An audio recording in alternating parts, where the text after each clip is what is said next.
Divalliu, disa kolegë tuaj kanë nisur një foltore të re. Keni një koment? Mendoj që do përqendroheshim pak më shumë te këto 50 milionë euro që vjedh Belinda, debatin po do ka qenë, është do mbetet gjithmonë. Unë e kuptoj se s'ka debat nga pala tjetër, po debat ka gjithmonë.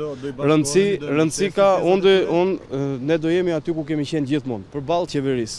Dhe mendoj që unë do jem aty ku kemi qenë gjithmonë, dhe do ju ftoja dhe ju, që edhe për qytetarët që na ndjekin nuk ka shumë rëndësi se çfarë themi unë dhe ti në një diskutim, por rëndësi ka zonja Balluku, frymëzimi vjen kur të vim këtu tani dhe t'i denoncojmë asaj gjitha aferat dhe ju kërkoj dhe ju vendim që të transmetoni përballjen dhe denoncimet për këtë zonjë, që i ka 50 milionë euro te tuneli Llogaras, 80 milionë euro te Tigri 1 dhe Tigri 2, i ka 70 milionë euro te rruga Korçersek. Janë gjithë to para që po i ikin qytetarëve shqiptar dhe mendoj që këtu është thelbi. Faleminderit.